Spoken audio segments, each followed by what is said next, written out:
Montevideo Comics presenta.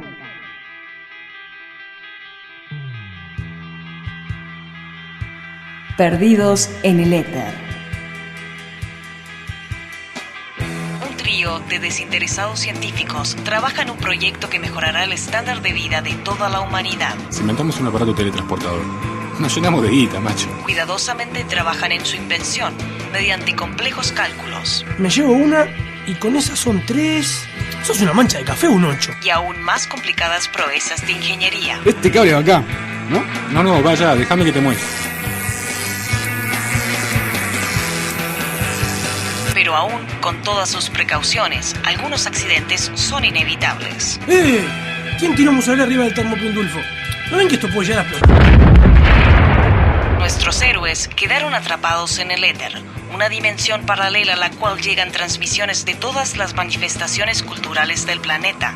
Luego de establecer los filtros que impiden que la cumbia y otras porquerías los molesten, descubren que pueden establecer breves momentos de contacto radial con su dimensión de origen. De igual forma, se encuentran perdidos en el éter, un espacio presentado por Montevideo Comics, dedicado a la difusión de temas tales como la historieta, la ciencia ficción y los juegos de rol.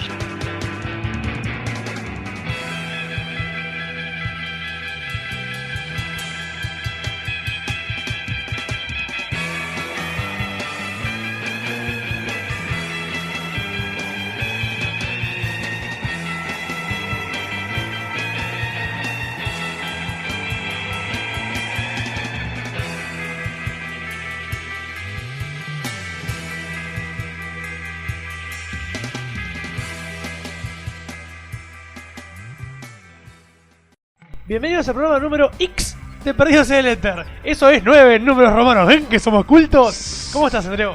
Bien, muy contento. Espero que les haya gustado Montevideo Comics. Espero que a nosotros nos haya gustado, porque esto lo estamos grabando antes. Porque bueno, teníamos que descansar y todo eso después de Montevideo Comics. Pero debe haber estado bueno. Ya la semana que viene sí vamos a tener un bloque entero dedicado a Montevideo Comics. Y por eso tampoco hay mucho mail en este programa, porque no han escuchado el programa como para que le manden. Pero sí tenemos un regreso al tema triple. Esta vez Volvemos a hablar un poco de cada cosa y no marcarnos un al monobloque. tema triple, pero con una característica aglutinante. Hoy estamos hechos unos demonios, ¿verdad, Andreu? Sí, señor. Hoy vamos a hablar de demonios y criaturas paranormales. Sí, paranormales. No para anormales, porque hasta Batman es una criatura para anormales como nosotros que nos gusta la cómic. Pero hoy tenemos 3 cómics, uno de ellos clásico y 2 que son neoclásicos, digamos. Tenemos al Ghost Rider, el motorista fantasma, o en portugués, o motoqueiro fantasma, para el señor Matías Moller, que lo escucha en portugués siempre las cosas. Que bueno, es un clásico personaje de Marvel de los 70, con algún antecedente previo que comentaremos. ¿Qué más tenemos? Vamos a hablar de Hellboy. Hellboy, que se estrena la película próximamente acá en Uruguay, ya se estrenó en el resto del mundo. Ahí de porquería atrasado que somos, nos han dicho que está muy buena. Y vamos a hablar de Hellblazer, el señor John Constantine. No te dije que somos atrasados. Acá el fin del mundo va a llegar más tarde. También tenemos las secciones, como siempre. Tenemos el flash de noticias. Y vienen jugosas. Sí, vienen jugosas, porque conseguimos la Wizard. ¿Algo más que quieras agregar para la audiencia, Andreu? Sí, tenemos muchos agradecimientos que dar esta semana. Y vamos a empezar dándoles las gracias a la gente de CX20 Montecarlo. Nos hicieron una hermosa entrevista la semana pasada. Para antes Montevideo Comics, sí, es verdad. Vamos al señor Robert Rocha y a los señores de Montecarlo sus órdenes, el conductor Robert Rocha y el productor Miguel Acosta. Muchas gracias a ellos, nos dejaron pasar el chivo del programa además. Nuevamente damos gracias a Gabriel Mainero, el Rincón de Coleccionista, que desde la semana pasada ya empezó a aparecer en nuestras tandas como colaborador auspiciante, ¿verdad? Sí, y que siempre sigue desasnándonos. Sí. Esta semana descubrimos alguna cosilla. Que siempre nos tira una luz de conocimiento sobre nuestra ignorancia. A mí me encantaría comentar Montevideo Comics, pero visto y considerando que faltan como 4 días desde el punto de vista que tenemos nosotros en este momento, no vamos a hacer nada. Así que, ya lo saben, mándenos mail sobre qué les pareció la convención. Y sobre si, por ejemplo, si nos compraron el disco con los programas, ¿qué les pareció el disco? Y arrancamos. Arrancamos con un poquito de música dedicada a Hellboy. Y el tema elegido es Cruz Diablo por el grupo uruguayo La Trampa.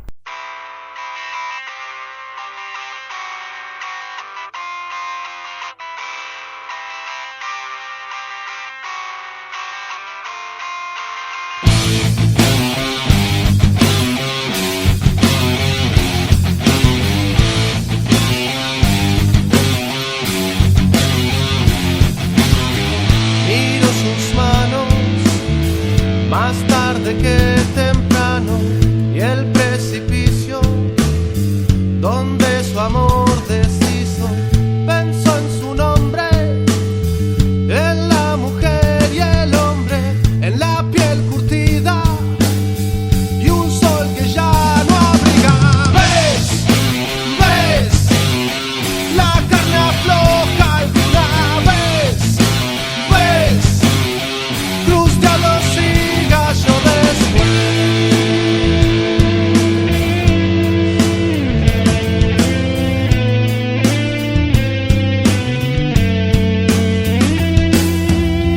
Miro sus fotos, prendió un cigarro y quedó dormido en nubes de humo hundido. Soñó con niños, su barrio, su madre, con sus hermanos, con su perro y su padre. ¿Ves? ¿Ves? Todo nos falta alguna vez. ¿Ves? Cruz, diablo, cruz, diablo. Vos no perdiste de golpe, ni tu suerte se hizo escombros con un mazazo mortal. Yo te vi perdiendo lento, lento, siempre lento, como las sombras del atardecer que se van lento.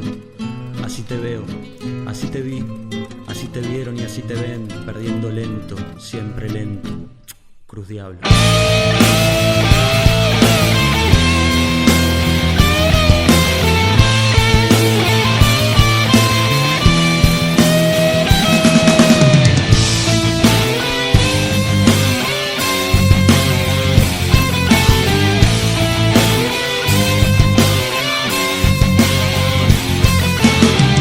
Un nuevo día, la calma le ofrecía el mate amargo, un pucho y la partida.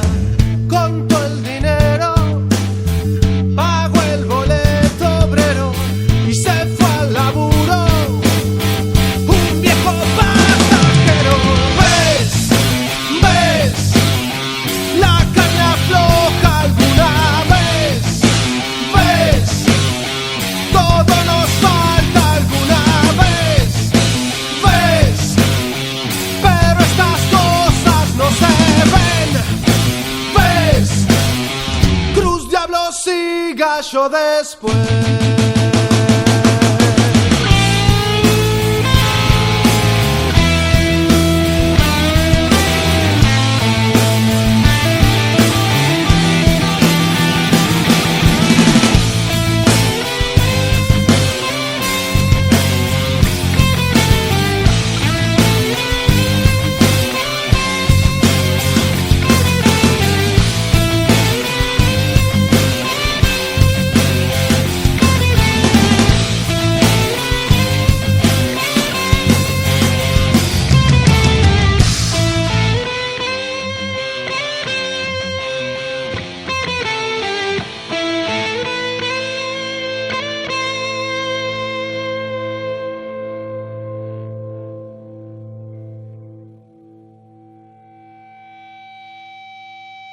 Vamos a arrancar con el primer tema de la fecha, que es Hellboy. Muchos habrán visto el anuncio de la película ya en los canales de cable y en algunos de los programas de espectáculos, como, qué sé yo, Guía Show y esos. Sigo recorriendo por internet, habrán visto las presentaciones, digo que están muy interesantes. Y se dirán, ¿qué carajos es Hellboy? ¿Qué demonios es Hellboy? Nunca mejor Precisamente, Hellboy es un demonio. Hellboy es un cómic creación de Mike Mignola. Mike Mignola muchos lo pueden, no por el nombre, pero sí por su estilo de trazo grueso, Y por estilo color. de colores dark. Los colores que Mike Mignola conocen son el negro, el naranja y el rojo. Creo que es daltónico, porque son los únicos colores que usa realmente. Lo que pasa es que es un dibujante noir. Mignola hizo mucho Batman, sobre todo tapas. Mignola solía ser un dibujante más de tapas que otra cosa. Hizo Batman, hacía tapas de X-Men Classics, dibujaba la sombra para DC. Hizo las adaptaciones de ¿cómo se llama?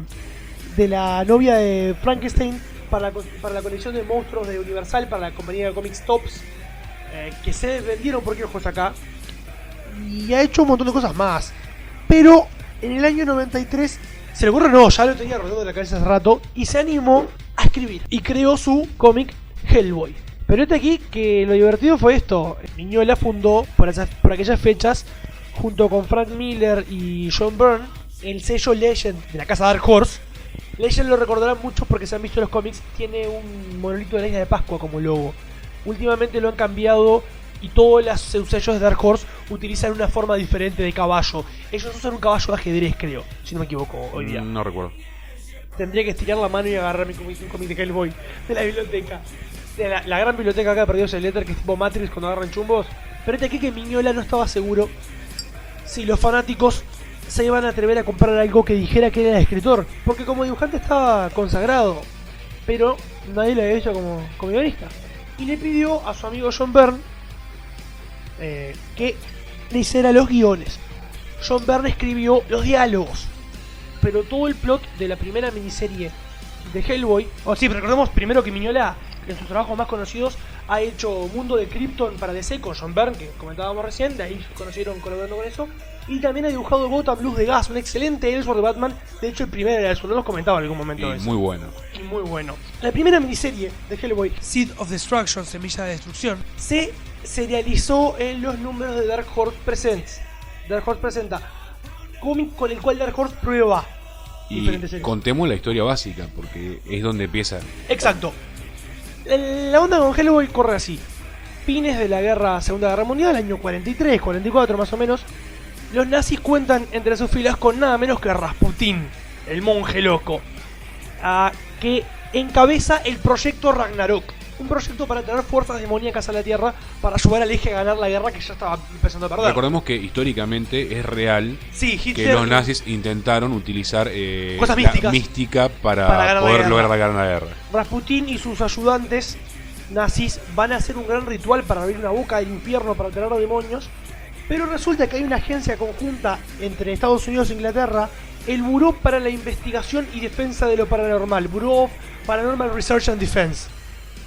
Que eso sí es ficticio, pero podría existir. Sí, es una onda de Archivos X. Antes que Archivos X. Creo, para Archivos X es como el 95 o algo así, ¿no? Sí. Pero bueno, es un clásico. El Bureau sabe que hay un par de localidades probables para el ritual de Rasputín. Tienen que elegir uno, no llegan a tiempo los dos. El Bureau le erra al lugar del ritual.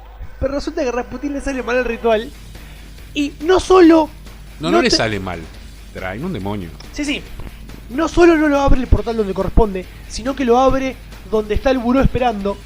Sino que traen un solo demonio. Y es bebé. Es un demonio infante. Un niño del infierno. Hellboy. Uno de los científicos del Bureau que estaba en el equipo toma a Hellboy bajo su ala, lo educa, lo entrena, y años después, en la era moderna, Hellboy es el principal operativo del Bureau. Es un tipo de 2 metros, con otro medio metro de guampas curvas, pezuñas, es rojo y tiene cola. Y tiene un gran brazo, más fuerte y más grueso que el... Sí, su brazo derecho es más grueso que el otro, por el método Lecram de tensión manual. Es indestructible casi ese brazo, o por lo menos lo parece, y es supuestamente parte de la profecía. Hellboy, según Rasputín, que vuelve en esa miniserie a buscarlo, Hellboy está destinado a ser el líder de las fuerzas del infierno sobre la Tierra. Y Hellboy no quiere saber de nada. Es rojo y gigantesco, pero es un tipo normal. Eso es una de las cosas más interesantes. La gente se piensa, por ejemplo, los que lo han leído, que Hellboy se corta los cuernos. Los propios personajes del universo. Sí, los propios personajes del universo también ¿Creen piensan que Hellboy se corta los cuernos para parecer más humano. No, es simplemente para poder pasar por las puertas. Otra cosa divertida de Hellboy es que siempre lo van a ver, de un short explorador, una campera militar, y en los bolsillos de la campera tiene amuletos de todos los tipos, tréboles, patas de conejo, cruces. Él no cree que ninguna funciona, pero tampoco descree, lleva todo por las dudas. Y tiene una gran pistola de señales de bengalas que le regaló un amigo de él, un héroe de la época dorada del universo donde está Hellboy. La Antorcha de la Libertad, creo que se llamaba. Un Capitán América. Vamos. Hellboy tiene una puntería horrible. Sí, Hellboy es un caso gracioso, porque es un demonio que sabe poco sobre demonios en realidad. Porque fue criado por los humanos. Lo sabe desde el punto de vista de los humanos. Pero sabe desde el punto de vista de los humanos. Sabe poco como demonio sobre ellos. Pasemos al estilo del cómic y al tipo de historias. El estilo del cómic es pulp. Total y completamente novela facilonga sin caer en lo estúpido.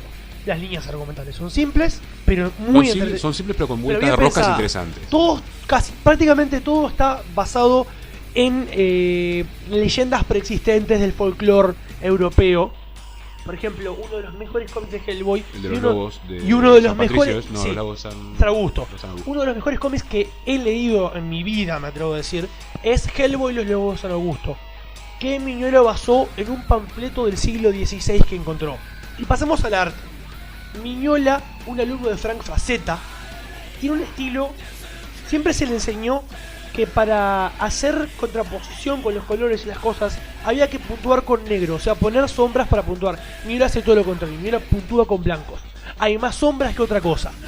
De hecho, yo recordaba ahora que sale la película dirigida por Guillermo del Toro. Guillermo del Toro dijo que iba a basar la película en la miniserie original, pero que también iba a basar la gama de colores en las de Mignola. Es todo negro, gris, azul oscuro. El único color que se ve Es el rojo de Hellboy y de las banderas nazi de los enemigos. Las historias, como dijimos, son muy simples.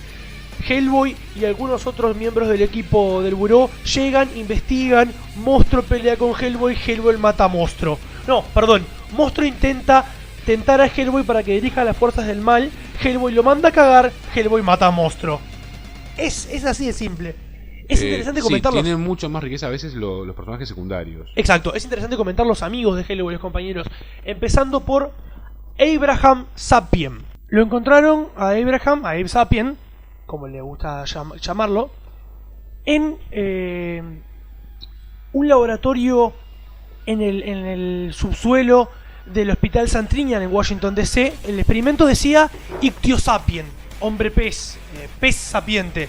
Y la fecha en el cilindro donde estaba era 14 de abril de 1865, el día del asesinato de Abraham Lincoln. Por eso tomó el nombre de Abraham Sapien.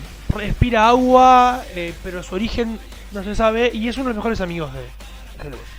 Después tenemos a Jack. Y muchas veces ha dado pie a aventuras propias de él. Sí. Hay cómics solo de Abe Sapien. Abe Sapien, Los tambores de los muertos, es uno excelente. Que hay un problema con barcos en el medio del océano y aquí mandan ahí, evidentemente. Después está Jack, un homúnculo que Hellboy encuentra en un laboratorio también. Encuentra cosas en el laboratorio, es impresionante. Jack es despertado porque otro de los compañeros de Hellboy, Elizabeth Liz Sherman, una piroquinética, lo enciende, le da nafta con el fuego. Elizabeth Sherman, con sus poderes de fuego, lo manifestó por primera vez a los 11 años y diezmó una manzana e incineró a 32 personas, incluyendo a su familia. La tomó el buró y le enseñó a controlar sus poderes. Es una de las mejores amigas de Hellboy y en la película le han inventado un romance. Era necesario. Sí, no puede faltar el romance en una película. Entre los otros amigos de Hellboy tenemos, a la Antorcha de Libertad, ese amigo que dijimos, y al padre adoptivo de Hellboy, el profesor Trevon Bruttenholm. El mejor y más antiguo agente de campo del buró. Ha estado esquivando tomar un trabajo de escritorio por años, y fue el que tomó a Hellboy y le dio el nombre y lo crió desde que lo encontraron en el 44. De hecho, el profesor es uno de los fundadores del buró. Y después tenemos a los malos, ¿no? Los malos que, por ser nazis ya dan para mucho sabor en las historias. Empezando por Grigori Efimoch Rasputin, el cura del mal. Sí, que es un trasplantado, ¿no? Porque es un trasplantado, siempre sirve. Es el clásico ruso robado que, venía bien para la historia. Sí. Luego de ser asesinado, entre comillas, recordemos que Rasputin se intentó asesinar a Rasputin por un montón de nobles rusos que estaban en contra de su influencia en la corte de los romanos. Le pegaron un tiro, lo cagaron a palos, lo tiraron río. Vayamos más atrás. Durante 2 semanas trataron de matarlo de diferentes maneras y no pudieron. Le pegaron tiro. Le pusieron vidrio molido en la comida, le sentó perfectamente. Le gustó. Le dieron varios tipos de veneno, ninguno lo mató. Al final lo agarraron, lo cagaron a palos. Lo emborracharon. Sí. Cuando estaba bien borracho, lo cagaron a palos, lo acuchillaron, le pegaron un tiro en la nuca, le tiraron al Volga helado. Y nunca encontraron el cuerpo. Exacto. Y esto es historia. Sí, eso es historia, verdad. En el cómic de Hellboy, Rasputin le juró lealtad a Ogdru-Shahad, el dragón maligno de 7 partes, y volvió a la vida. Le dio parte de su alma, la mitad, a Baba Yaga, la famosa bruja de las leyendas rusas, que lo puso en las raíces del Yggdrasil, el árbol del mundo. Saludos a la gente de Yggdrasil. Sí, del club de rol de Yggdrasil. Luego se unió a los nazis para crear el proyecto Ragnarok, para invocar a Ogdru-Jahad al mundo, pero para cagarnos. En el equipo de los nazis de Ragnarok está Ilsa Hopstein, la leal sirviente de Rasputin, y era parte del proyecto Ragnarok hasta que Hitler mató a su verdadero amor, Vladimir Yurescu, un conde rumano vampírico. Sí, en fin.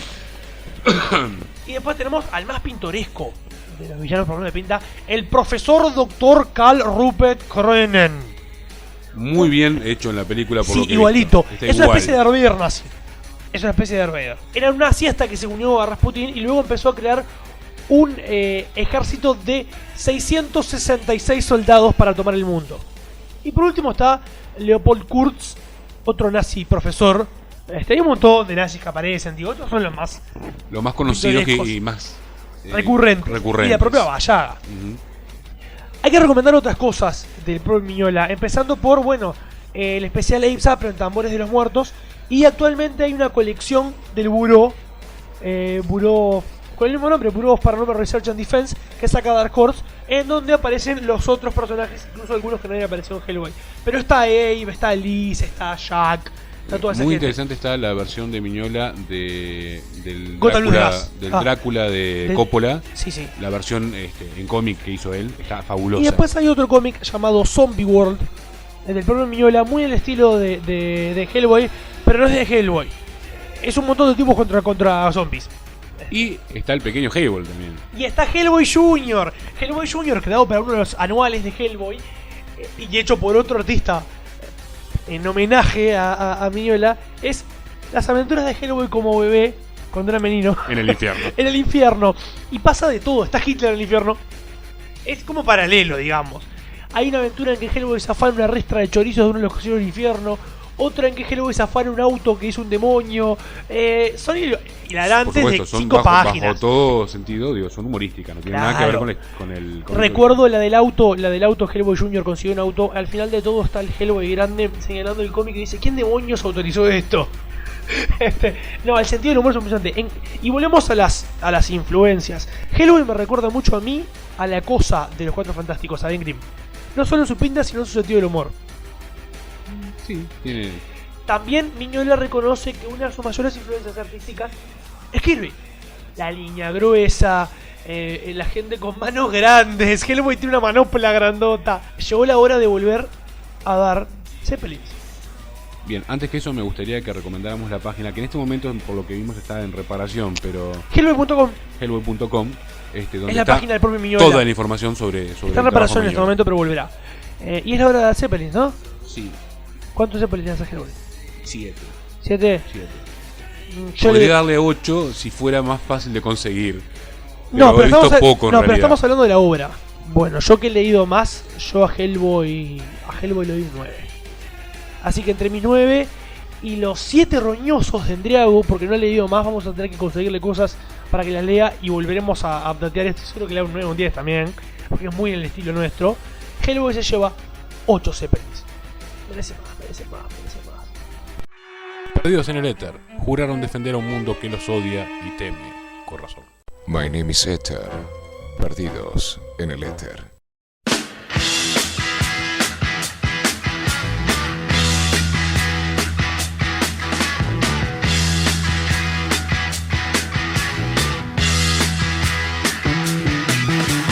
Get your motor running. Head out on the highway, looking for adventure. And whatever comes our way, yeah, darling, go make it happen. Take the world in a loving embrace. Fire all of your guns at once and explode into space. I like smoking lightning. Heavy metal thunder, racing with the wind, and the feeling that I'm under. Yeah, gotta go make it happen. Take the world in a loving embrace. Fire all of your guns at once and explode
whatever comes our way.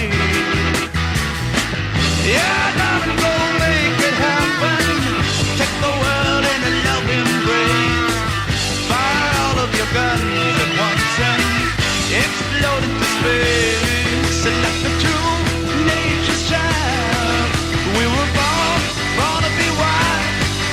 We can climb so high. I never wanna die.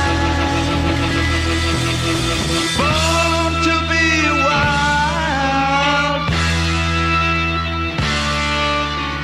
Born to be wild.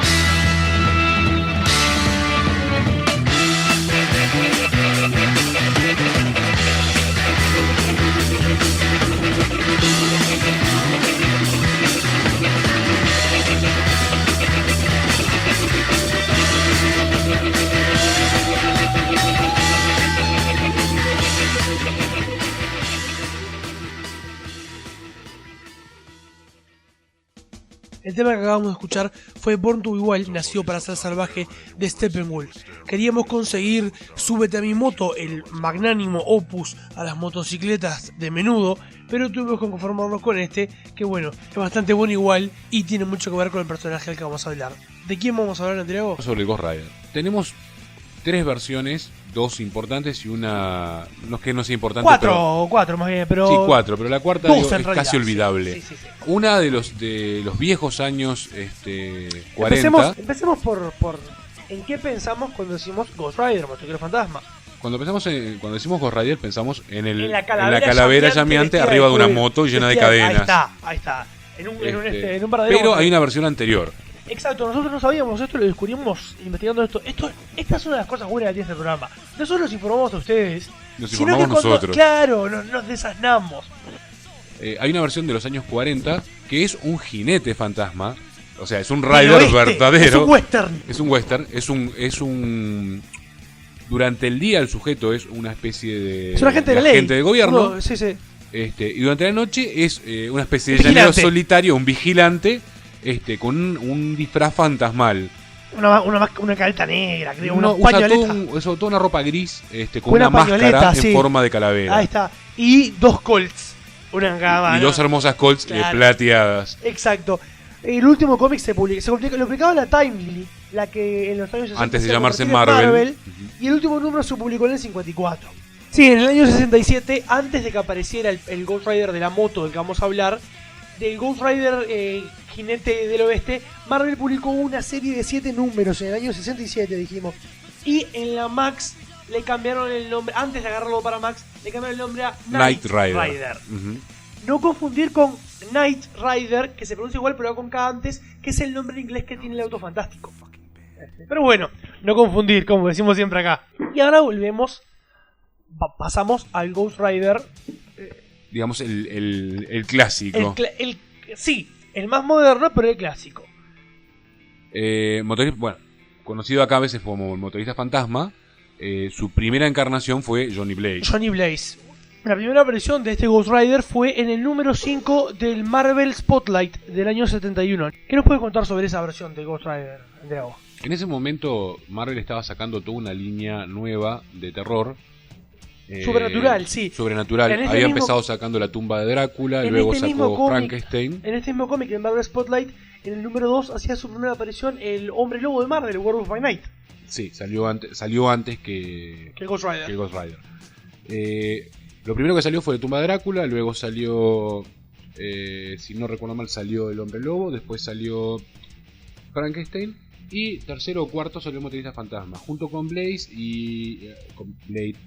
Blade. Y algún otro personaje más que terminó formando parte de la Los parte hijos de la oscura, los hijos de la medianoche, medianoche. llamado Morbius, que no salió de ahí, pero terminó por los hijos de la Morbius no, medianoche. pero sí estaba Hannibal King. Claro, sí, que andaba de camisa floreada y tenía una escopeta de disparastacas.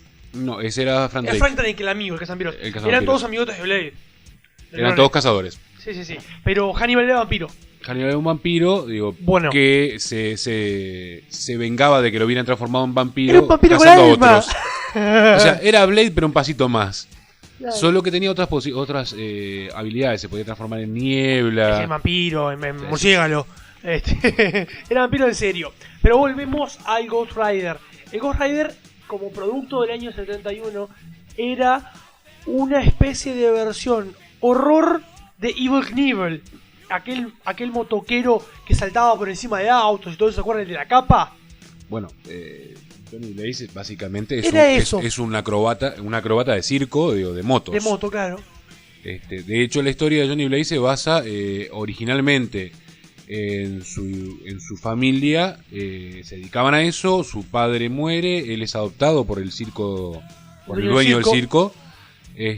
La madre de Johnny Blaze, tratando de salvar a su padre adoptivo, es que termina haciendo el pacto que le hace perder su alma y lo termina uniendo a un demonio de la venganza. Pero el primer demonio era Sarastros, que no era un demonio de la Claro, la cosa empieza así.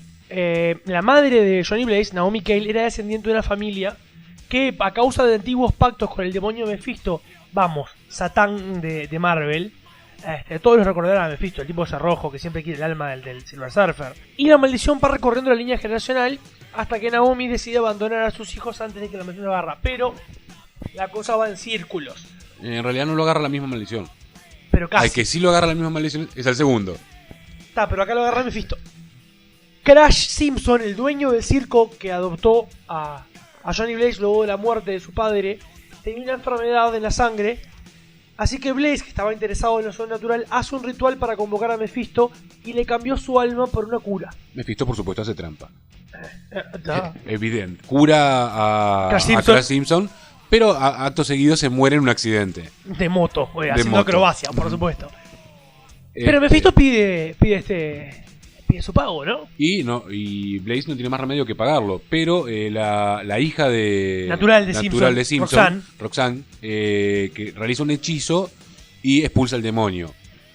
De todas maneras, Mephisto, aunque vencido, decide no dejar las cosas así y une la esencia de otro demonio, Zaratos, con el cuerpo de Johnny. A partir de ese momento, en cada anochecer se produce una fusión y durante años están permanentemente peleando por dominar a ese cuerpo. Unidos. Por un lado Johnny y por el otro lado el motorista, o sea, por un lado Zaratos. Johnny y por el otro Zaratos, unidos en la forma del motorista fantasma. Johnny en lo particular quería evitar que el demonio causara destrozos. Parte de Zaratos está permanentemente, no es el justiciero firme que se ve en el segundo personaje. No, Blaze es el que trata de evitar cagadas. Acá hay una personalidad interna tratando de controlar. Claro, al final Zaratos es exorcizado cuando Zaratos y Centurius, otro personaje de Marvel, son absorbidos por un cacho de piedra que se llama Cristal de Almas. Blaze, totalmente humano de vuelta, corta cualquier conexión del motorista fantasma y compra parte del show de Simpson y se casa con Roxanne, y terminan teniendo 2 hijos. Pero bueno, esto no queda así. Siempre hay un segundo. A principios de los 90. A principios de los 90, primero que la pegada del motorista fantasma había sido buena. Tuvo una colección. Y tuvo una colección propia muy interesante. Desde el 73 al 79. Y algún número más que salió, pero no como parte de la serie. Claro, como especiales. Se decidió, reflotar al personaje. ¿Y qué se hace? Bueno, se inventa, como había quedado medio en la nebulosa el tema de la madre, las maldiciones y todo eso, se decide enganchar la historia. Y se decide que, ha habido una maldición permanente en esa familia durante muchos siglos. Porque resulta que Danny, que es el segundo, resulta que es hermano. Es el medio hermano o el hermano de... Es hermano, simplemente que no se conocían. Habían sido adoptados uno por cada lado. Claro. Inclusive había una hermana que muere al principio de esta nueva saga.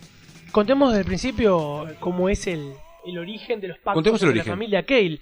En el siglo XVIII, un hombre llamado Noble Cale se enamora de una mujer de color llamada Magdalena. Qué original. Sí, una Magdalena, qué raro. Este hecho del destino es lo que convierte a Noble en un simple peón en el juego de Mephisto y el padre de Noble, Pastor Cale. Cuando Pastor Cale descubre que Magdalena es una bruja, le ordena quemar viva en la hoguera. Y Magdalena, furiosa, maldice a Pastor antes de morir y a todo el pueblo. Temiendo la maldición, Pastor Cale convoca a Mephisto y hace un pacto. Y buenísimo, ¿qué es lo que le ofrece? El hijo. Le ofrece al hijo. El Noble se convierte en un demonio y en el primer Ghost Rider de esta línea. Y todo va pasando. Que no tenía nada de bueno. No.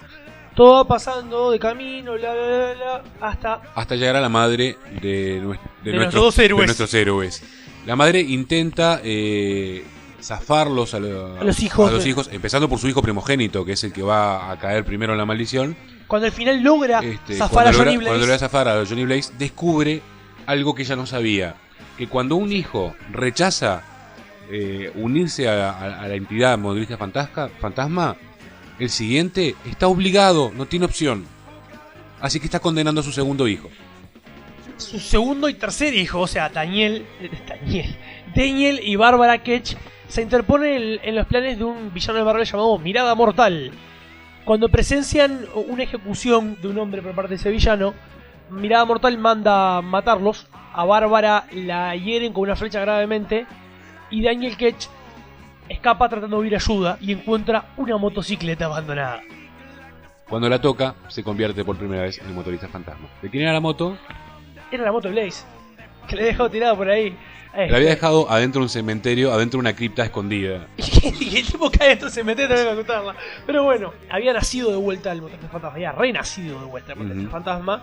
Vence a los hombres de Mirada Mortal, pero el villano huye, pero lo hace en ansias de venganza. Su hermana queda en coma y muere después, a manos de Blackout, otro villano de Marvel. Este regreso del motorista fantasma llama la atención de Johnny Blaze. De Johnny Blaze. ¿Y qué es lo que piensa? ¿Que Zaratos volvió? Que Zaratos volvió. No, me voy a patear el culo.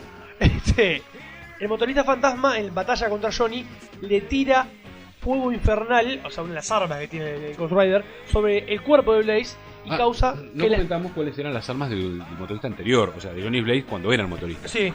Sus armas eran, básicamente, una cadena mística que... tiraba rayos de fuego. No. Una cadena mística que era irrompible y que podía manipularla prácticamente mentalmente porque hacía cualquier tipo de cosas.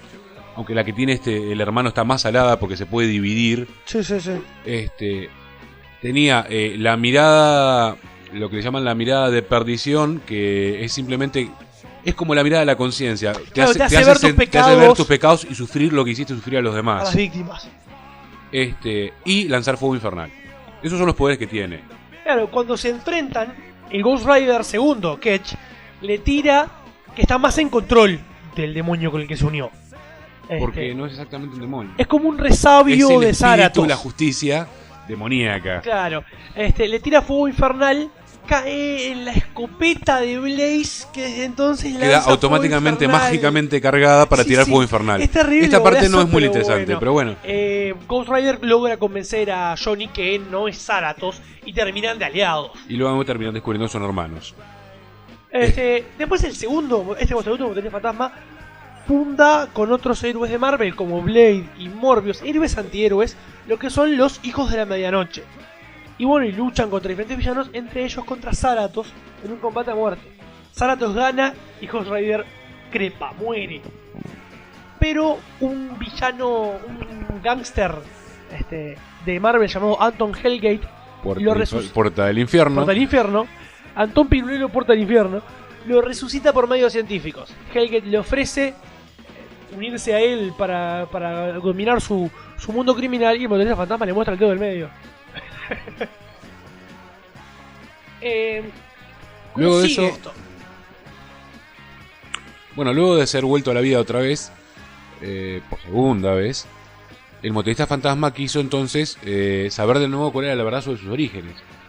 Y en una pelea con venganza, otro héroe parecido, un villano parecido más bien. Las piezas del origen del fantasma se empiezan a unir. Blaze y el motorista fantasma requieren la ayuda de una joven hechicera, Jennifer Cale. ¿El apellido le suena?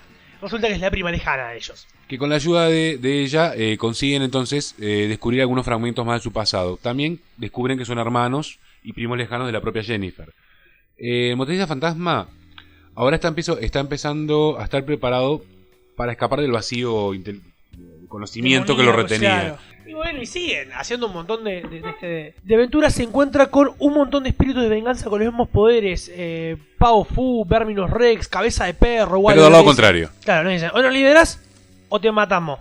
Se negó y murió. De vuelta lo mata Pao Fu, sé que es un chino. Y lo lleva ante su amo, Corazón Oscuro. Corazón Oscuro revive el motorista fantasma por y esta vez le ofrece matrimonio, le ofrece que se case con una de sus hijas. Y acepta. Una demonita llamada Rosa Oscura. Y esta vez sí acepta. Se ve que Rosa Oscura era interesante. Se tiene que casar con dos, con Pao Fu y con Rosa Oscura. Los dos son minas. Pero vuelve con su cuerpo original y se puede convertir de vuelta en Daniel Ketch, que se separa del motorista fantasma. Y un montón de aventuras, como que no hay mucho el paso. Sí, bueno, de esta situación lo termina salvando Daniel Ketch, y Daniel Ketch termina siendo el que palma realmente. Pero cada tanto vuelve, y últimamente en la última serie de cómics que se ha alargado del Ghost Rider el año pasado o el otro, Vuelven a ser uno solo. pero con Blaze. Pero con Blaze. Vuelve a ser Johnny Blaze y vuelve cíclicamente. La verdad que esta serie, este personaje estaría bueno El personaje está si bueno. no lo rehusaran tanto. El personaje está bueno. Tiene cosas interesantes y a veces algunas sagas, por ejemplo la saga de Blaze tratando de recuperar a sus hijos que se perdieron en una dimensión infernal, está bastante buena. Claro, pero si lo usaron una vez cada tanto en miniseries, colecciones regulares, que visto considerando que no han tirado demasiado todas, bueno, han durado bastante. La última creo que no duró mucho, que no está haciendo más, la nueva. Para mí es algo que tendría que aparecer más bien como invitado cada Sagas tanto, como ¿no? Hijos de la Medianoche, en los cuales formaban parte de un equipo, estaban de repente más interesantes. O algunos crossover con los X. O algunos crossover. Pero reconozcamos algunas diferencias, por ejemplo, diferencias estéticas y diferencias, digamos, en metodología. El segundo motorista está bastante más fuerte físicamente que el primero. No tiene es más pulenta. Una vez que se transforma, no tiene nada de carne. Es todo hueso encendido fuego. Todo su cuerpo, no solo la calavera. No solo la cabeza. Todo el tiempo.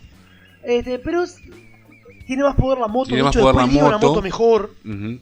La crea él. Pero me gusta más la moto vieja. La moto esa que tiene como una especie de sí, esta moto es muy japo. Es muy japonesa y ña. Y hablando de japoneses, la versión 2099 del Ghost Rider es directamente algo japonés. Es un cyborg japonés. Es un cyborg, es un robot con la conciencia de un hacker japonés. Bien shadowrunesco. Pues esas versiones 2099 de Marvel, la mayoría están bastante malas. Algunas hay buenas. Algunas buenas, como la 2099, pero esta no, pero valía la pena comentarlo. ¿Y qué se viene? Se viene la película del Ghost Rider. Marvel ha estado invocando una tras otra. Mark Steven Johnson va a dirigir esa película. Mark Steven Johnson tituló de Daredevil, uno de los éxitos. Y adivinemos quién quiere hacer de Daredevil. ¡Nicolas Cage! Yo por supuesto que no lo pondría a él. Él es cool, pero no lo pondría. Hay algunos actores que pueden hacer. Aunque no es rubiecito, ¿sabés quién podría ser un buen Ghost Rider? David Boreanaz, el que hace de Ángel. Podría serlo. Podría serlo. Aunque está un poco gordito ahora. Bueno, entonces James Marsden, el que hace de Spike. El que hace de Spike podría ser. La va a producir y dirigir, como dijimos, Mark Steven Johnson. Que Daredevil es excelente, para mí es una de las mejores películas. Producida por Gary Foster. Gary Foster y Avi Arad de la Marvel. Avi Arad van a ver que están todas las películas de Marvel y todos los dibujitos. Y aparentemente la van a empezar a rodar a fines de este año. Bueno, no hay mucho más para decir sobre el motorista fantasma. Cómics hay para tirar para arriba por ahí. Cómics hay muchos. Historias de crossovers hay muchas y algunas son muy buenas, como las apariciones con Wolverine o con Spider-Man. Sí. Yo tengo un cómic de las primeras apariciones con Rider en crossover con Spider-Man. Es excelente. Salvo que el villano es un tipo con un casco en forma de ojo, pero en los 70. Tenemos unos Superins, los Riders. Mira, es muy... muy amplio. No, es que es muy diverso lo que uno tendría que dar en puntaje. Porque si uno tiene que darle puntaje por apariencia... Tenemos categoría. Se lleva un 10. Por apariencia tiene un 10. Es re cool. Pero si hacemos por idea, todo, la idea está buena. Un 8. Pero cómo la desarrollaron al final, es un 6. Vamos al concepto básico. Un 8 agarra. Entre imagen y todo, agarra. Ya los desarrollos se hacen otra cosa. Cuando tratemos de hablar, cuando hablemos de cómics con mucho papel hecho, vamos a tratar de dar un puntaje al concepto. El Ghost Rider como desarrollo ha cagado mucho por ahí. Como concepto, pero como concepto tiene un 8. Un 8. Como imagen un 10. Pero bueno, vámonos con un temita, nada menos que Ghost Riders in the Sky de Johnny Cash, dedicado al primer Ghost Rider. Disfrútenlo.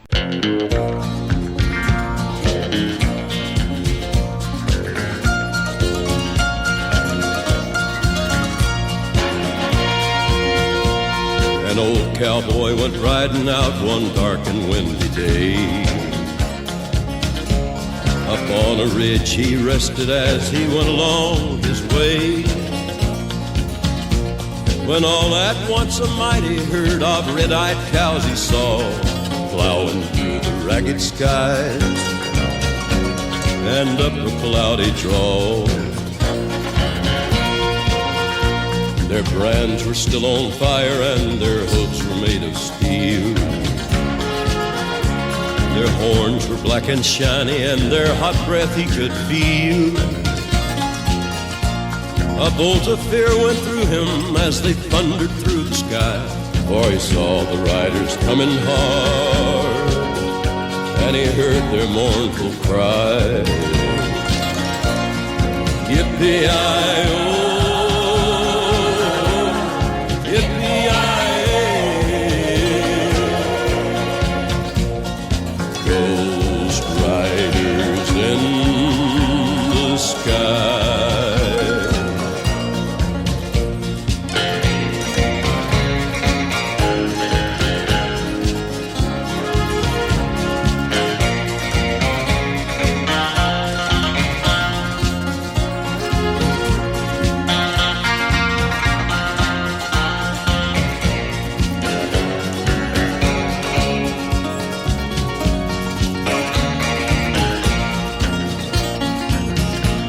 Their faces gaunt, their eyes were blurred, their shirts all soaked with sweat.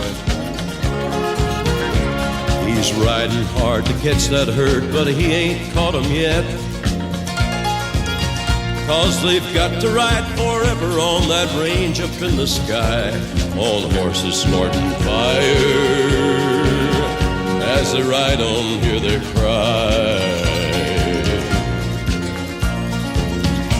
As the rider sloped on by him, he heard one call his name.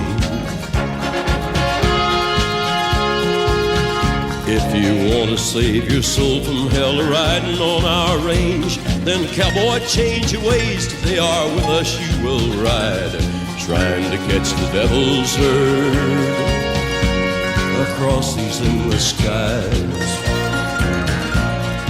Yippee-i-oh,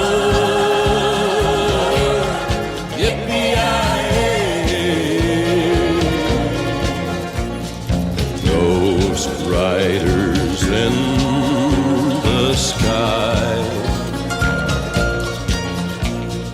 Ghost riders in the sky. Ghost riders in the sky.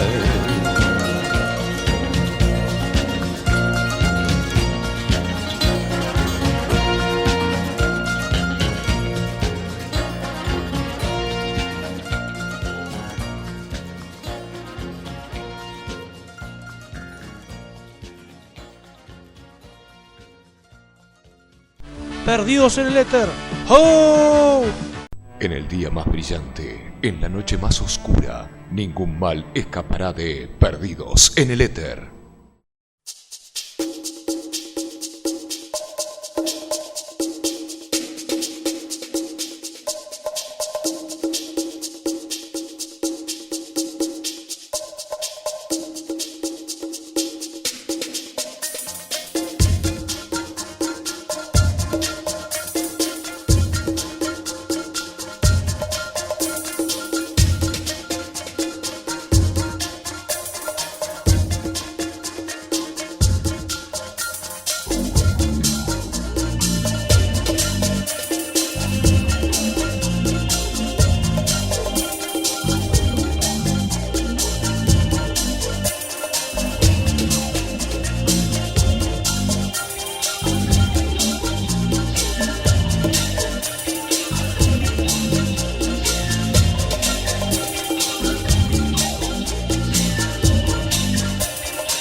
Acabamos de escuchar el tema Johnny Constantine por la banda de música electrónica italiana Urbana Tribu. ¿Qué hora suena, Diego?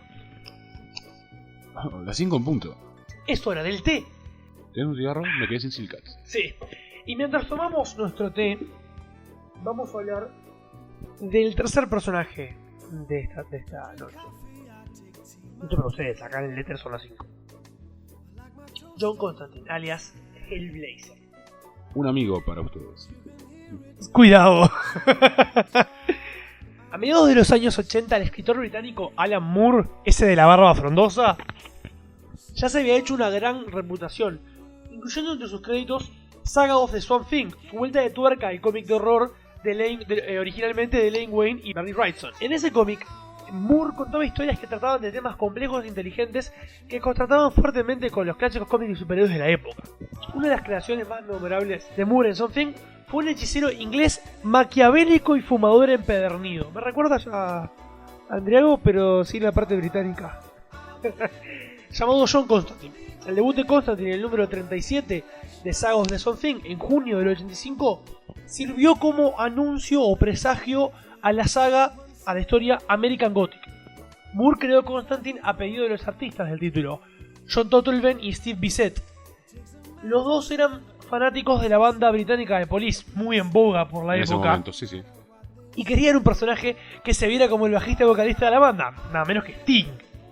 Moore le dijo, dale, aceptó el desafío. En una entrevista con Wizard el año 93, Moore comentó que los místicos en los cómics siempre son viejitos correctos, que en la calle se mueren de hambre.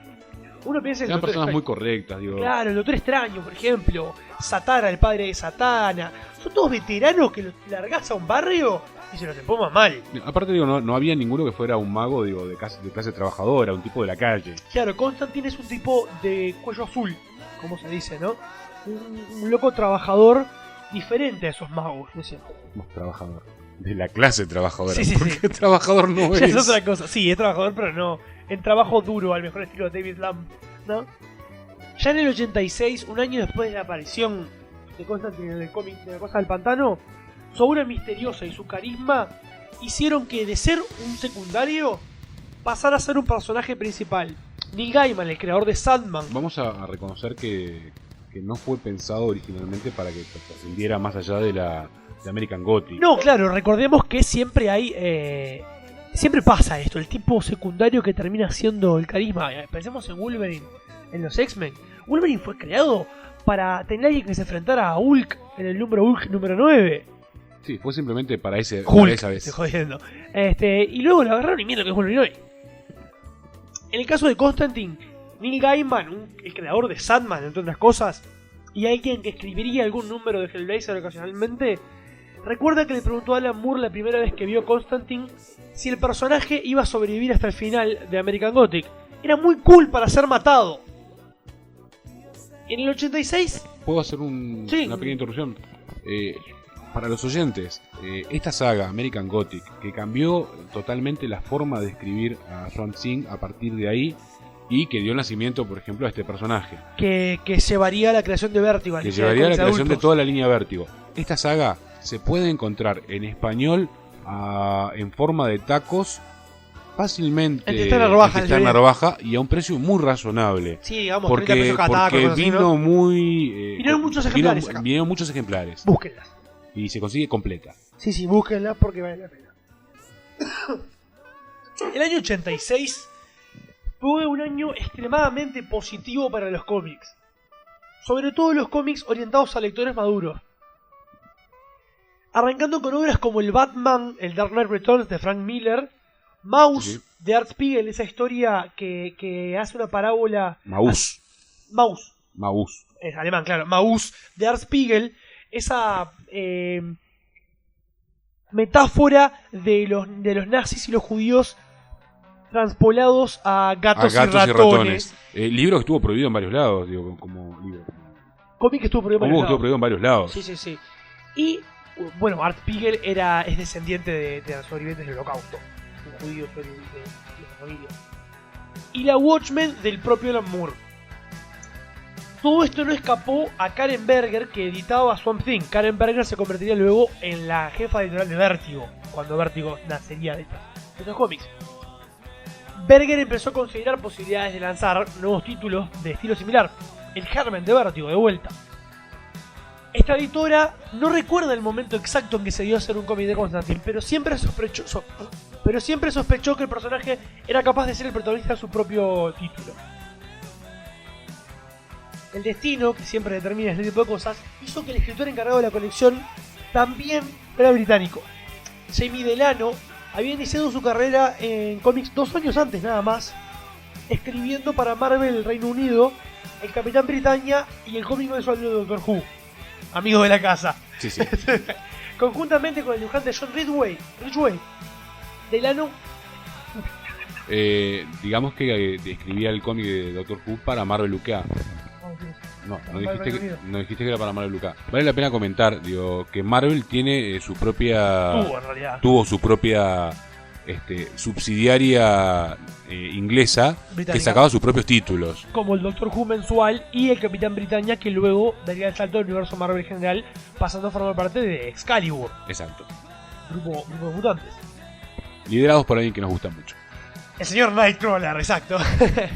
Que no es inglés, pero es alemán, y dale. Y que es una creación de Cochran. De Cochran que comentábamos hoy. Junto con el dibujante John Ridgway, Jamie Delano erigió los cimientos que uno de ellos tiene a John Constantine, transformándolo, como decíamos, de segundón, de hombre de los presagios, a una estrella capaz de sostener su propio título. Delano creó todo un mundo para Constantine más allá de la costa pantano de Luisiana, Luisiana. Le identificó su lugar de nacimiento como Liverpool, casa nada menos que de los Beatles. Su padre le dio un origen innoble. Exacto. Le dio una familia. Su padre de nombre Thomas, su hermana de nombre Cheryl y su sobrina Gemma. Y estableció la base de operaciones de John en Londres, su hogar adoptivo. La colección con el nombre de Hellblazer debutó en enero del 88. Aunque el título original iba a ser Hellraiser. Que ya había tomado por el escritor Clive Barker, autor de la famosa serie de películas de horror de ese nombre, que luego serían de ese nombre. El título de Hellblazer, algo así como el tipo de las llamas del infierno. No es el saco infernal, a mí no me jodes. Es el saco del demonio, sí. Resultó ser más apropiado que Hellraiser, porque a partir de la primera historia se muestra uno de los hábitos de John Constantine: sacrificar a sus amigos por la causa. En este caso la causa era destruir un demonio suelto en New York, y el amigo era Gary Lexter, culpable de soltar a dicho demonio. Lo cual digamos que suaviza un poco este asunto. John Constantine no caga a los amigos porque sí. No, de hecho, no pretende hacerlo, simplemente se ve obligado por las circunstancias. Sí. Digamos, ¿quién mejor que el estúpido que soltó al demonio? Aunque fuera uno de los mejores amigos de John de la juventud. Desde un principio, Delano mostró este tipo de cosas que iban a ser pivotales en la historia de John Constantine, como el constante atosigamiento que le causaban los fantasmas de amigos que habían muerto. Al final del número se les une el propio Gary Lester. Y la introducción de uno de los mejores amigos de Constantine y el único que se salva de todas, Chas Chandler. El bendito, porque sobrevive siempre. Taxista y el sempiterno chofer de John porque le debe mucho. Sujeto que se lo puede llegar viendo conducir el taxi a cualquier lugar del mundo. Sí, un Mini Morris a España, ¿viste? A Argentina.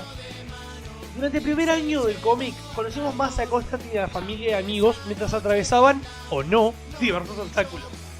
Su familia se fue salvando porque la hermana y sobrina fueron amenazadas por el ejército de la perdición, una especie de joda al ejército de la salvación. Y en el número 11 de la colección averiguamos qué es lo que sucedió en Newcastle. Una referencia permanente. Un hecho al que se había hecho referencia permanentemente. A fines de los 70, John Constantine era cantante y líder de la banda de punk Mucous Membrane, Membrana Mucosa, junto con Gary Lester, que creo que Gary Lester era el guitarrista o el batero, una de esas cosas. Chas era el que le llevaba los instrumentos, la camioneta. Era el plomo.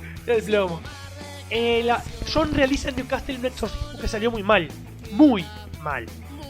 Tan mal que condenó a una niña de 9 años a una eternidad en el infierno. Y todo por falta de experiencia y de boludo. Las intenciones eran buenas. Permíteme aclarar algo sobre el personaje. John Constantine, independientemente de toda la trama que podamos contar sobre él, tiene ciertos puntos pivotales de la historia que son remarcables. Primero, su familia está maldita desde hace muchas generaciones. Están siempre ligados a la magia, aunque no quieran de alguna forma. Y generación en generación van llevando relaciones buscadas, no planeadas por ellos, en la mayoría de los casos, con criaturas demoníacas o con criaturas paranormales. Aparte de eso, John es un mago y es un mago muy bueno. Exacto. Esta historia de Newcastle, historias parecidas, hacen considerar, muestran el hecho de que el personaje es un antihéroe con defectos, no un superhéroe, ni siquiera un villano. John Constantine es un tipo querible porque es humano con fallas. El propio Delano... John Constantine es un tipo bueno y fracasado. Exacto. Su vida es un fracaso. Exacto. Es un tipo que fuma, toma, está sin trabajo la mayor parte del tiempo. Es un obrero de la clase obrera inglesa. Que no quiso ser obrero. Que no quiso ser obrero. Delano comenta, Jamie Delano, el escritor, comenta que esta historias parecidas, muestran por qué, a pesar de todo el daño que le hace y que hace a los demás, por qué John regresa a la magia. Según el escritor, es porque el mundo es aburrido. Constantine es un adicto a la magia. Ningún precio es demasiado alto cuando necesita sentir la magia en las venas. Además, tiene miedo de morir. Sí, recordemos que John Constantine es un personaje que que no utiliza la magia muy a menudo. O sea, es un tipo que tiene un gran potencial mágico, pero trata de no utilizarlo. Él normalmente trata de utilizar a su alrededor para que solucione cosas y no tener que utilizar la magia. De hecho, lo hemos visto en 15 años de cómics y los hemos leído prácticamente todos nosotros. Lo hemos visto usar hechizos unas 5 veces. 5 o 6 veces, sí. Mayormente lo que utiliza son sus conocimientos. Inclusive lo hemos visto haciendo falsa magia, claro, para asustar gente. En vez de hacer magia real. Delano siguió por un buen tiempo escribiendo a John Constantine hasta el número 40. 3 años estuvo. Y no se contentaba con contar simples historias de horror mágico, que no eran simples, sino que utilizaba sátiras, dramas domésticos y sueños metafísicos, todo para abordar temas tan variados como Vietnam, el racismo, conspiraciones gubernamentales, incluso política ambientalista. A lo largo del camino, Delano volvió una y otra vez a la juventud de Constantine, en el clásico recurso de mostrar de dónde viene un personaje para mostrar por qué es de una forma y a dónde va. Sí, eso es verdad. Y también es verdad que cuando hablábamos recién sobre el miedo a morir de Constantine, es uno de los acicates que utiliza más.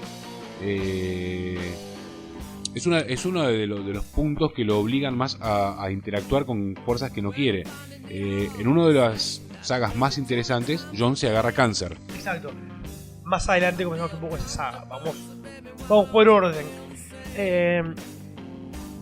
Delano, como dijimos, estuvo hasta el número 40, con una historia llamada El Mago. Volvería ocasionalmente a trabajar con el personaje, uno que siempre vuelve a sus amores. Y creo que define muy bien su idea sobre el personaje una cita del propio Delano. John es un hombre constantemente impulsado a cumplir sus expectativas, perjudicado al mismo tiempo por el hecho de saber que el fracaso es inevitable y cagándose de la risa frente al ridículo espectáculo de su lucha.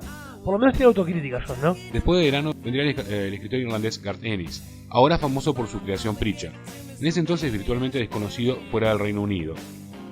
Había escrito revistas como 2000 AD y Crisis. Y la de donde aparecía el juez Dredd y todas esas cosas. Sí, habían historias muy buenas en 2000 AD. Sí. Aquí se pudo coleccionar la versión española. Exacto. Que era bastante buena. Sí. Fue una historia de Crisis llamada Fe Verdadera que Ennis llamó la atención de la editorial saliente de Hellblazer, Berger. Karen Berger, como estamos hoy.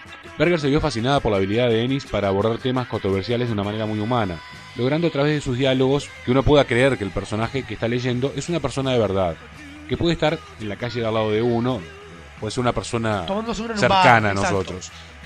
A Ennis mismo le atraía el aspecto de tipo común de Constantine, que le permitía escribir una colección mensual sobre un personaje prácticamente normal, sin traje de licra, que se movía en un mundo reconocible con motivaciones realistas. Su reacción ante las situaciones sería la de un mortal, un hombre vulnerable, siendo de mucha ayuda también el hecho que es un bastardo.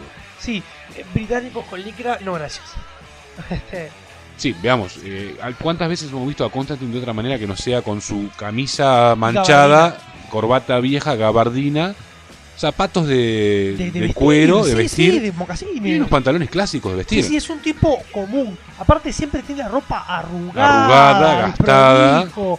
Ojo, en las primeras apariciones de Constantine en el Swamp Thing eso estaba bastante más prolijo, porque no se le había dado toda esa dimensión de calle todavía. Después sí aparece todo prolijo.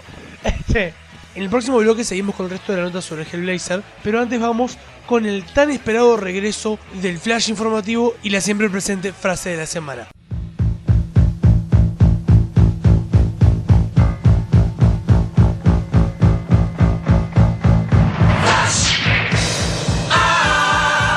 De noticias. Cumpleaños X. Tim Townsend, el dictador de los X-Men desde 1994, cumple este año su 10º aniversario rayando en negro a los mutantes. Townsend planea celebrar este onomástico encargándose de un proyecto X top secret. Que lo cumpla. Vayamos por partes. No es un cómic de Jack el Destripador, sino que parece que a los hermanos Larry y Andy Wachowski, creadores de Matrix, no les alcanza con películas multimillonarias. Los taquilleros hermanos lanzarán su nueva línea de cómics, totalmente aparte del universo Matrix. El primer título que lanzarán será Doc Frankenstein, con el artista Steve Kloves, Wolverine, Spider-Man. Y el segundo, también de aventuras, será Shaolin Cowboy, con el dibujante Geoff Darrow, Hardboiled. ¡Qué guachos! Estrenos, muchos estrenos. Con toda la oleada de películas de cómics de los últimos años, vale ir adelantando las fechas de estreno, en Estados Unidos por supuesto, o la producción de las que se vienen. La tercera parte de Blade, apropiadamente llamada Blade Trinity, se estrena en diciembre de 2004, mientras que la porquería adaptación de Hellblazer, Constantine, se estrenará en febrero de 2005. Por el lado de las que están en producción, Preacher se comienza a filmar aparentemente este verano boreal, con Jess Marden, que hace de Cíclope en las películas de los X-Men, como protagonista, mientras que la propia X3 se comenzaría a rodar en algún momento del 2005. Vayan haciendo el pop. Nos invade la nostalgia. Los Invasores, el grupo de héroes Marvel de la era dorada del cómic, vuelve a la acción en junio, con Invaders número 0, formado por la Antorcha Humana, Namor, Capitán América, Blazing Skull, Spitfire y Union Jack. La miniserie está escrita por el novato Alan Jacobsen, quien en el primer número cuenta con la ayuda del veterano Chuck Austen, X-Men, mientras que el arte está a cargo de C.P. Smith, Stormwatch, con tapas de Scott Collins, Avengers. El equipo se encargará de las misiones sucias que los Vengadores no pueden tocar, por encargo de los gobiernos americanos y británicos. Y si bien los nombres de los miembros son familiares, no crean que son sus héroes de siempre. La Antorcha Humana es una mujer y el Capitán América no es el bonachón usual, sino John Walker, alias el US Agent.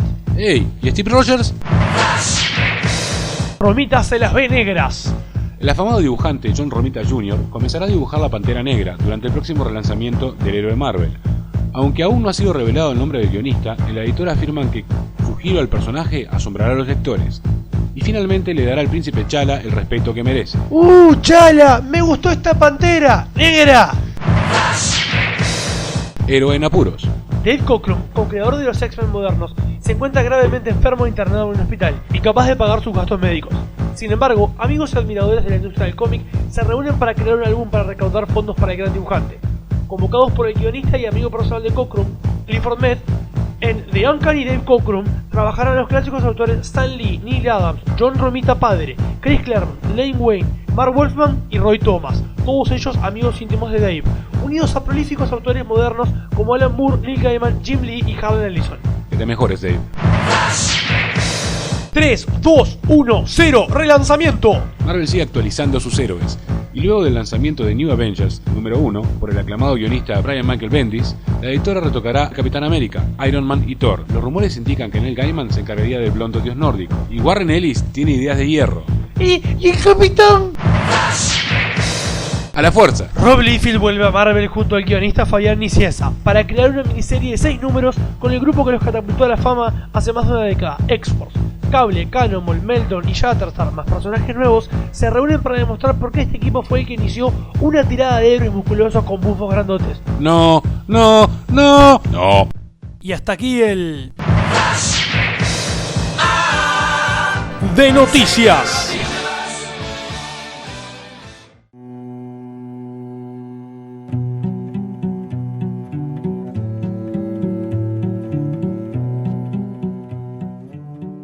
Perdidos en el Éter se complacen en presentar la frase de la semana.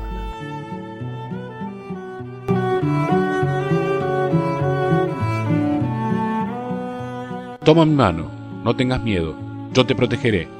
John Constantine, Newcastle, 1967.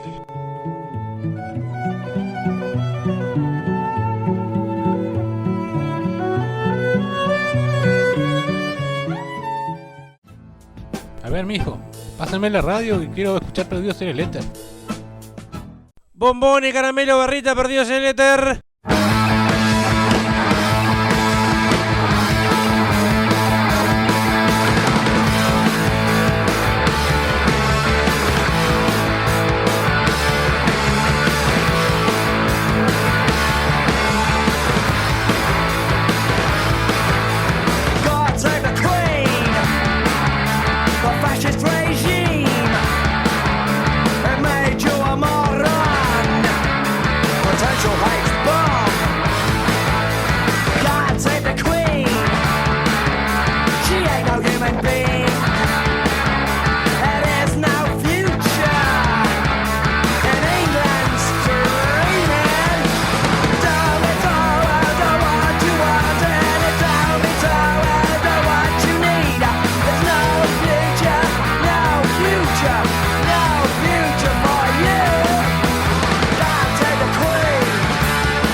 Acabamos de escuchar God Save the Queen, Dios salve la reina, por los Sex Pistols, la mítica banda de punk que, bueno, simboliza un poco la época punk del propio John Constantine. Seguimos con la nota sobre Hellblazer y, como decíamos en el bloque anterior, el siguiente guionista en encargarse de las aventuras de John Constantine fue Garth Ennis. Ennis, en su idea de tipo común, le gustó, se le ocurrió explorar la mortalidad de un personaje. Mortalidad de John, como comentaba Andriago hoy, en la saga Hábitos peligrosos.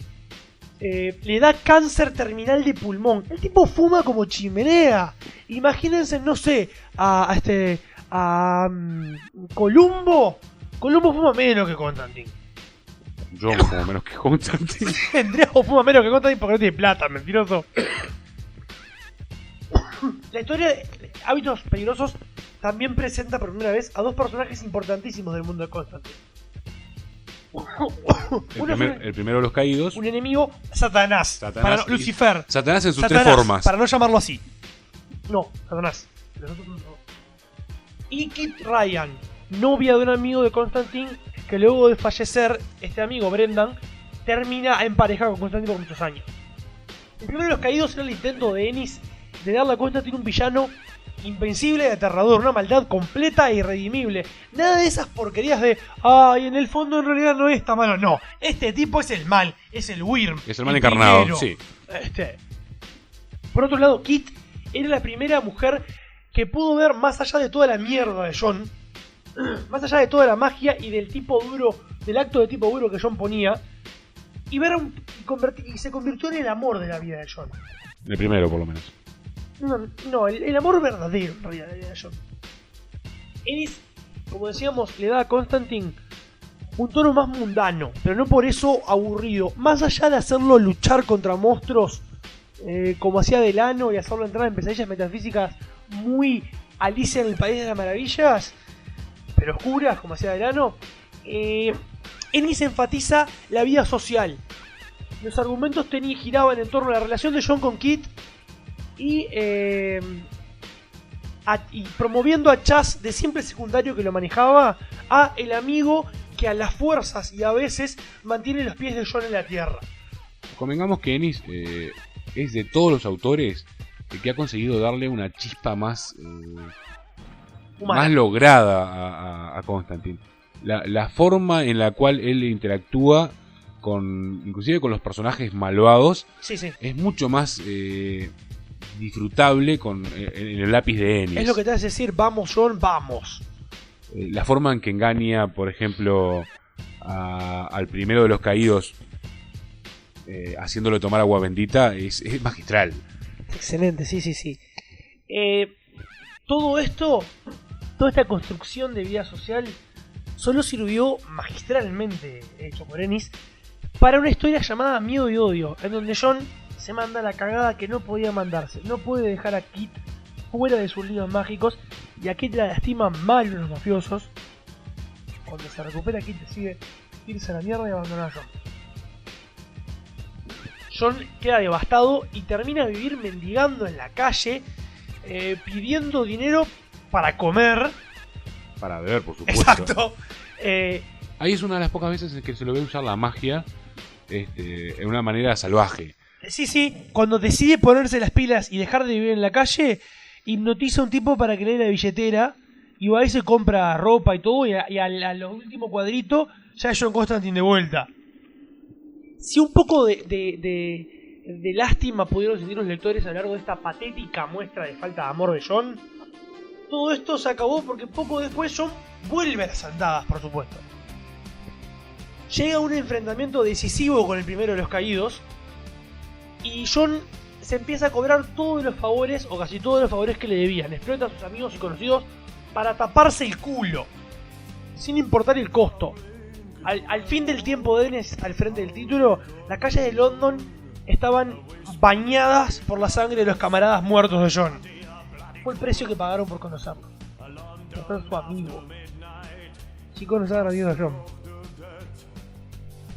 Bueno, luego de Ennis vino Paul Jenkins, otro inglés, quien entre otras cosas resolvió temas tales como el hecho de que Constantine a veces parece un borracho completo y otras un simple bebedor social.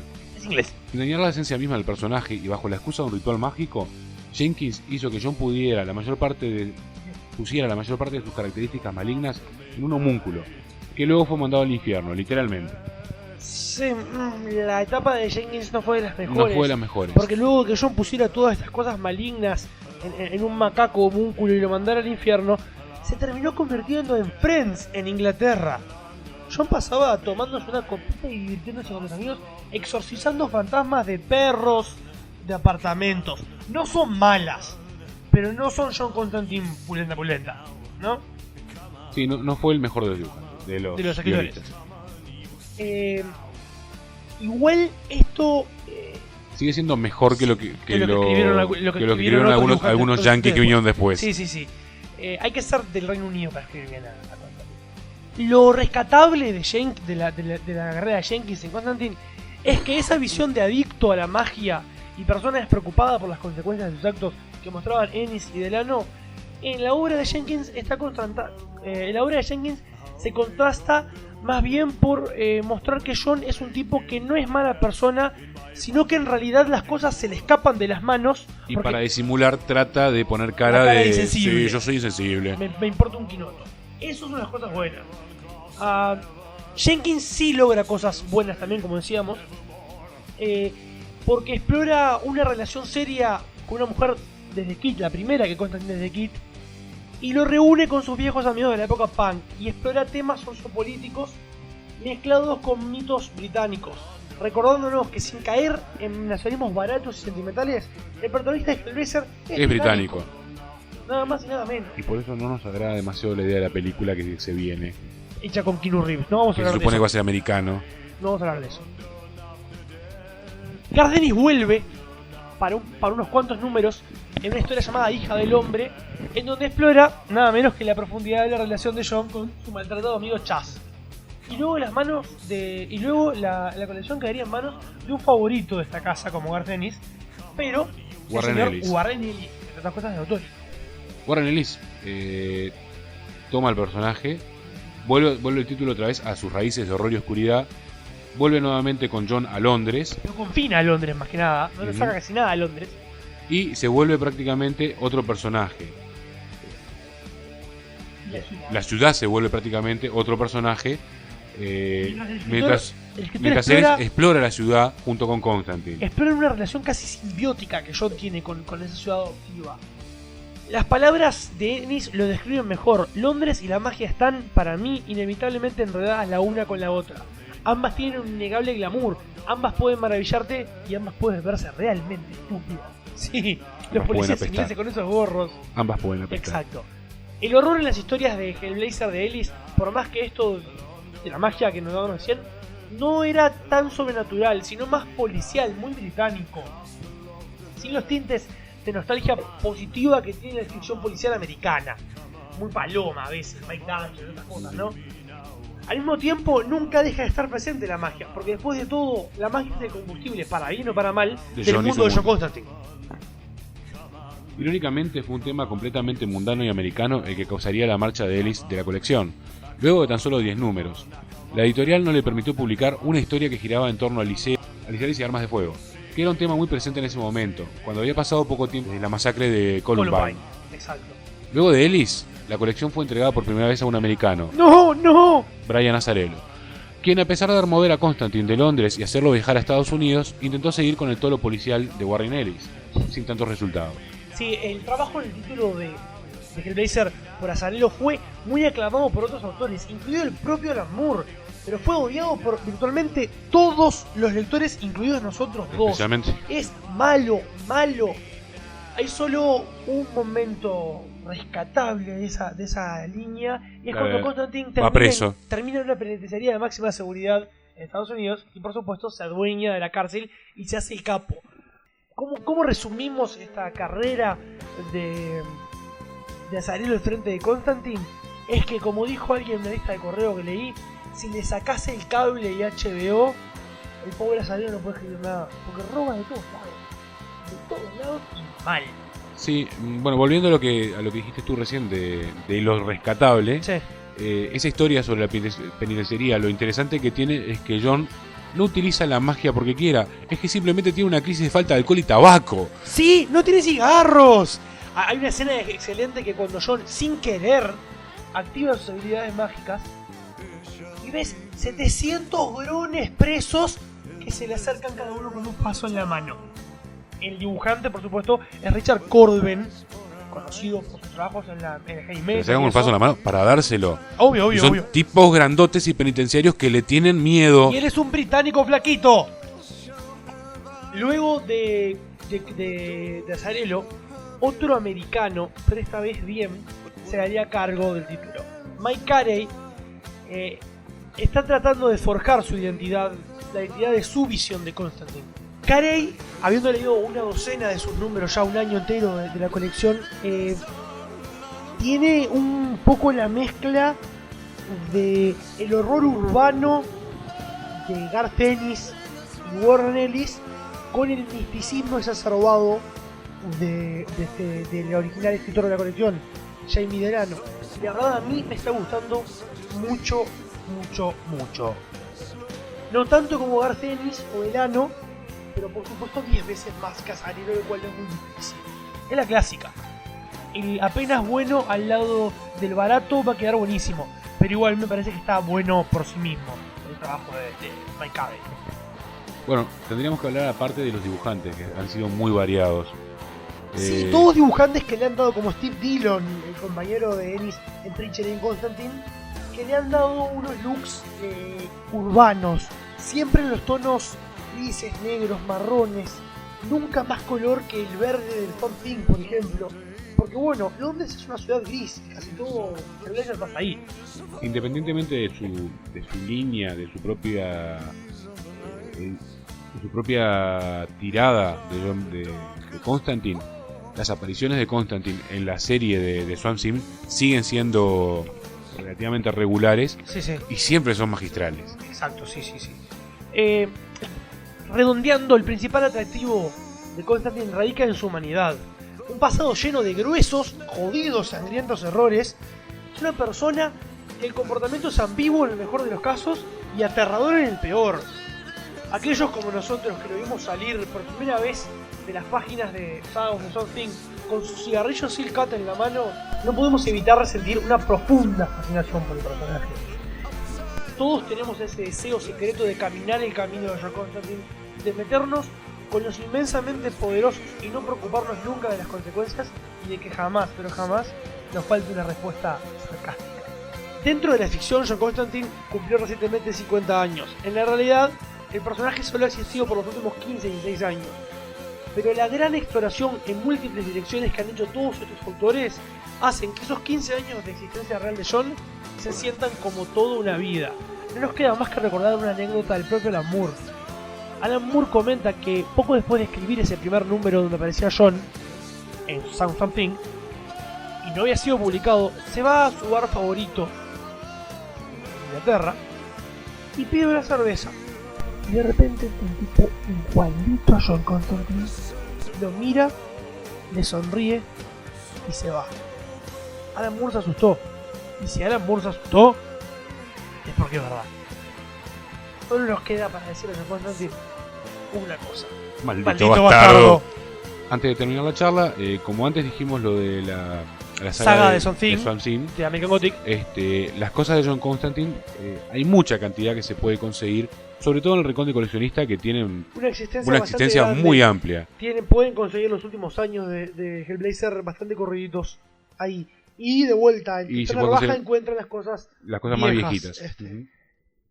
Tienen montones de Constantine para hacer nuestra recomendación. ¿Cuál es la saga que recomendarías así? La que yo más recomendaría sería los libros de la magia. El libro de la magia, donde aparece una especie de Harry Potter, pre-Harry Potter, Tim Hunter, y Constantine es uno de los mentores que lo guía. Yo recomiendo Hábitos Peligrosos. Y vamos a darle puntaje a Hellblazer, descontando altibajos como la etapa de Brian Azzarello. Es excelente toda la obra del personaje, toda la obra escrita sobre el personaje, así que vamos a tener que darle 10 Zeppelins. ¿No es cierto, Andriago? Sí, por supuesto. Terminamos esta charla sobre Hellblazer con un tema llamado Silk Cut, como la marca de cigarros que fuma John Constantine, interpretado por una banda punk llamada The Mimesis, que si bien es americana, igual tiene un estilo muy apropiado para algunas de las historias de este personaje.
¿Sabías que...?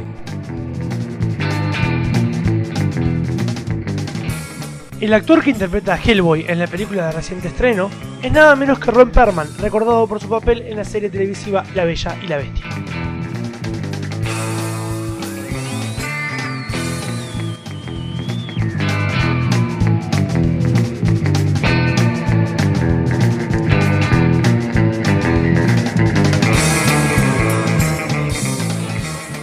Bueno, hemos llegado al final de este 9º programa. Que aguante ustedes, que aguante nosotros. Espero que lo hayan disfrutado, como siempre esperamos que disfruten los demás. Esperemos que hayan disfrutado de Montevideo Comics 3. Nosotros esperemos haber disfrutado de Montevideo Comics 3. Bueno, esperamos sus opiniones como siempre. A nuestro mail, que es perdidos@montevideo.com.uy, y en nuestra página web http://perdidosenletter.tribu.com. Quería mandarle un saludo a la gente de Belvedere, a la gente de Cibercafé. Exacto, a la gente de Cibercafé, de Poli Skywalker. Aguante, gracias por hacernos el aguante. Gracias por estar ahí.